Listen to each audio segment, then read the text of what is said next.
கோபி அண்ணாவை பிடிக்காம யாருமே இருக்க மாட்டோம். அவரோட நிகழ்ச்சி மாதிரி அவரோட புத்தகங்களும் ரொம்ப நேர்த்தியாக சுருக்கமாக ஆன் பாயிண்டில் இருக்கும். பல பிரபலங்களோட நேர்காணல் தான் இந்த புத்தக தொகுப்பு நேர் நேர் தேமா. இதில் எனக்கு ரொம்ப பிடிச்சது மெல்லிசை மன்னர் MS விஸ்வநாதன் அவர்களோட நடந்த நேர்காணல்.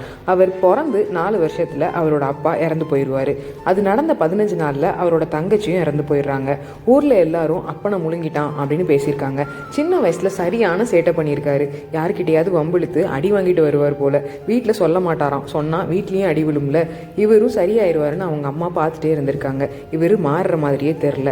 ஒரு நாள் காலையில் இவரை எழுப்பி ஒரு ஆற்றுக்கு கூட்டிகிட்டு போயிருக்காங்க. நீ படுத்துகிற பாடு தாங்கலை, நம்ம யாருக்கும் பாரமாக இருக்க வேண்டாம், வா குதிச்சு உயிரை விட்டுருவோம் அப்படின்னு சொல்லியிருக்காங்க. இவர் பதிலுக்கு முதல்ல நீ குதி, அப்புறம் நான் குதிக்கேன், நான் குதிச்சப்புறம் நீ குதிக்காமல் ஏமாத்திட்டேன்னா அப்படின்னு சொல்லியிருக்காரு.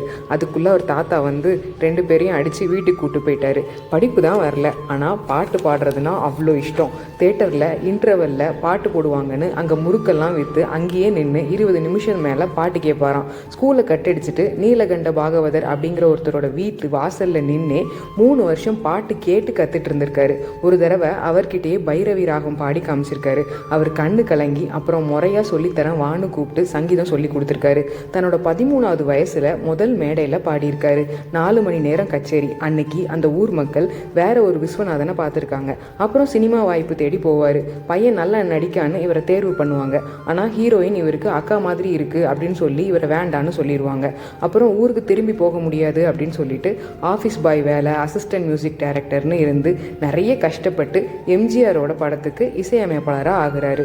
முதல்ல இவரை மறுத்த எம்ஜிஆர் அவர்கள் இவரோட பாடலை கேட்டுட்டு இனிமேல் என்னோட எல்லா படத்துக்கும் நீ தான் இசையமைப்பாளராக இருக்கணும் அப்படின்னு சொல்கிறாரு. இளைஞர்களுக்கு என்ன சொல்ல விரும்புகிறீங்க அப்படின்னு கேட்டப்ப தோல்வி வந்தால் அங்கேயே நின்றுடக்கூடாது. அன்னைக்கு சோதனையாக இருந்தது, இன்னைக்கு சாதனையாக இருக்கும். நீங்கள் வீரனாய் சூரனாய் அறிஞனாய் இருப்பதை விட முதலில் மனிதனாய் இருக்கணும், அதை மறக்கக்கூடாதுன்னு சொல்லியிருக்காரு.